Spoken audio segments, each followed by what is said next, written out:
साथियों सभी को नमस्कार। मैं एस यादव किलोल।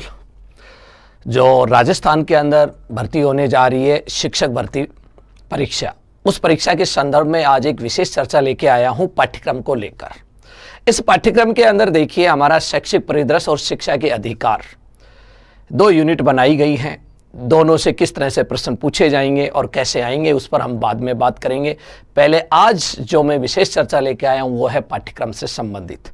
तो देखिए बहुत सारे क्वेश्चन हैं आप लोगों के पास कि इसका पाठ्यक्रम तो जारी कर दिया गया, लेकिन इस पाठ्यक्रम में कितना पढ़ना और क्या पढ़ना है, कौन कौन से बिंदुओं का अध्ययन हमें करना है, इसी चीज को लेकर एक छोटी सी परिचर्चा है आप लोगों के सामने। तो देखिए इसके अंदर इस पाठ्यक्रम की यदि हम बात करते हैं तो सबसे पहले हमें यह पता होना चाहिए कि हमारा जो पाठ्यक्रम जो दिया गया है, यह पाठ्यक्रम विशेष रूप से कि हम ऐसी कौन सी व्यू रचना या स्ट्रेटेजी बनाएं कि हमारा सिलेक्शन हो जाए। तो पहले हमें पाठ्यक्रम के बारे में जानकारी होनी चाहिए और हम पाठ्यक्रम के यहां पर बात कर रहे हैं कि जो हमारे इसमें पाठ्यक्रम दिया गया है, ठीक है, यानी सिलेबस। और सिलेबस की जब हम बात करते हैं तो देखिए इसमें जो पाठ्यक्रम है दो भागों में विभाजित करके हमें दिया गया है। पहला है इसके अंदर शैक्षिक परिदृश्य, शैक्षिक परिदृश्य, और दूसरा दिया गया है शिक्षा के अधिकार से संबंधित, शिक्षा का अधिकार।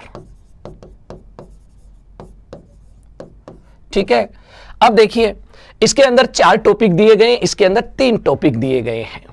पहले हम बात करते हैं शैक्षिक परिदृश्य। तो सबसे पहले तो हमें राजस्थान का सिनेरियो जानना होगा, एजुकेशन का सिनेरियो क्या है उसके बारे में जानना होगा। जब पूरा सिनेरियो हम जान जाएंगे कि प्राथमिक संगठन और उसके अलावा माध्यमिक शिक्षा का संगठन और आज जो चल रहा है स्कूल शिक्षा का संगठन, तो इस तरह से हम इन तीनों को जानेंगे। इसके अंदर परिदृश्य के अंदर कौन कौन सी हमारे यहाँ इंस्टीट्यूट्स हैं जो एलिमेंट्री एजुकेशन में आती हैं और कौन कौन सी इंस्टीट्यूट हमारी सेकेंडरी एजुकेशन के अंतर्गत कार्य कर रही हैं। अब इसके अंदर भी देखिए जो टॉपिक डिटेल से दिए गए हैं, जो इसके अंदर सबसे पहले दिया गया है वो टॉपिक है शिक्षण अधिगम। शिक्षण अधिगम के नवाचार, यानी मूल रूप से हम ध्यान रखें शिक्षण अधिगम में नवाचार। अब बात आती है नवाचार में क्या पढ़े, बहुत सारे नवाचार हैं हमारे। देखिए शिक्षण से संबंधित रेडियो को लें तो इसके अंदर नवाचार है। राजस्थान के अंदर यहाँ एक कार्यक्रम चलाया गया जिसका नाम था शिक्षा वाणी, और उसके अलावा देखिए MHRD या हम कहें शिक्षा मंत्रालय द्वारा भी एक कार्यक्रम चलाया गया जिसका नाम है एक तरह से ज्ञान वाणी। उसके अलावा देखिए और नवाचार की यदि हम बात करें टीवी से संबंधित कार्यक्रम भी हैं इसके अंदर।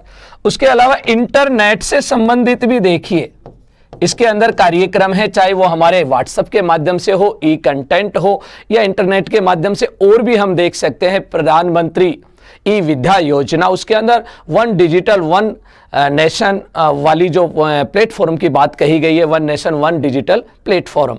और उसके अलावा टीवी चैनलों की एक श्रृंखला भी है जिसे कहा जाता है स्वयं प्रभा। और उसके अलावा राजस्थान के अंदर भी और भी बहुत सारे नवाचारों को अपनाया गया, जैसे ई कक्षा, हवा महल, स्माइल और SIQE। इनके अलावा हाल ही में देखिए एक 11 जुलाई को बहुत ही बेहतरीन कार्यक्रम प्रारंभ किया गया राजस्थान में जिसका है शिक्षा के राजस्थान में शिक्षा के बढ़ते कदम। और इसी तरह से और भी यदि हम कार्यक्रमों की बात करें तो हमारे यहाँ पर देखिए अन्नपूर्णा दूध योजना थी, उसको बंद कर दिया गया, उसकी जगह एक नई योजना प्रारंभ की जा रही है। सप्ताह में 2 दिन दूध दिया जाएगा बच्चों को, वो भी पाउडर वाला। ऐसे बहुत सारी योजनाओं को प्रारंभ किया जा रहा है। ये सारी योजनाएं किस में आती है, नवाचार हैं ये हमारे इसके अंदर जो शिक्षा में अपनाया जा रहा है नवाचारों को। चाहे हमारे इसके अंदर और भी यदि हम देखें, चाहे मिड डे मील योजनाएं हो, ये भी हमारे शिक्षा के क्या है नवाचार धीरे धीरे इस शिक्षा के क्षेत्र में। जैसे अभी हाल ही में no work day, English medium schools, ये सब क्या है नवाचार।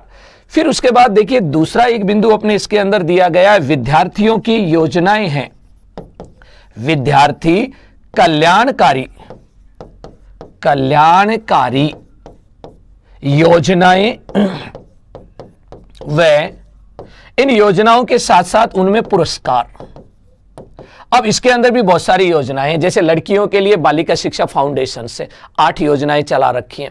इसके अलावा राजस्थान सरकार द्वारा भी बहुत सारी योजनाएं चला रखी हैं।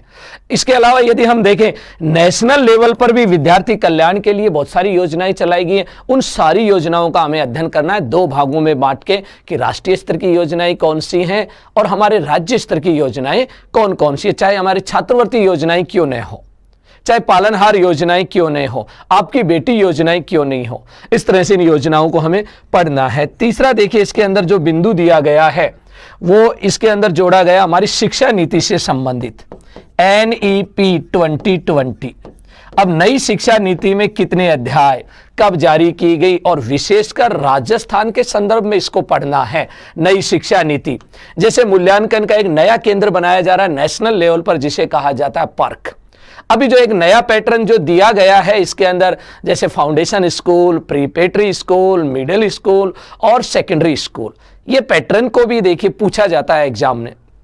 इस तरह से ये हमारे किस में आता है, शिक्षा नीति के बारे में। चौथा इसमें एक बिंदु दिया गया है हमारे विद्यालय की समितियां, और सबसे महत्वपूर्ण जो दी गई है SMC, और उसके अलावा SDMC। उसके अलावा देखिए PTA, पेरेंट टीचर एसोसिएशन। ऐसी बहुत सारी कमेटियां हमारे विद्यालयों में काम कर रही हैं, विद्यालय विकास, विद्यालय प्रबंधन से संबंधित। इन कमेटियों के बारे में या हम कहें इन समितियों के बारे में भी विस्तार से पढ़ना है, और इनके बारे में भी देखिए हमें नवीनतम जानकारी को प्राप्त करना है। और नवीनतम जो जानकारी देखिए हमें इनसे रखनी, एक तरह से वर्तमान के संदर्भ में सब चीज़ों का अध्ययन करना है, चाहे हमारे नवाचार हो, चाहे नवीनतम योजनाएं हो, चाहे नई शिक्षा नीति हो, और उसके अलावा SMC और SDMC। एक दूसरा महत्वपूर्ण पार्ट है शिक्षा का अधिकार, राइट टू एजुकेशन। इसके अंदर 3 पार्ट बनाए गए। पहला पार्ट जो बनाया गया इसमें हमें पढ़ना है RTE एक्ट 2009 को पढ़ना है। उसके बाद देखिए दूसरा जो पार्ट दिया गया है राजस्थान के अंदर, देखिए राजस्थान के अंदर जो नियमावली बनाई गई उसके बारे में, राजस्थान RTE नियमावली, रूल्स 2011, इसको पढ़ना। तीसरा बिंदु दिया गया है, देखिए निजी विद्यालयों के अंदर जो निशुल्क शिक्षण कराया जा रहा है, यानी 25% का नियम, उसके बारे के अंदर हमें अध्ययन करता है।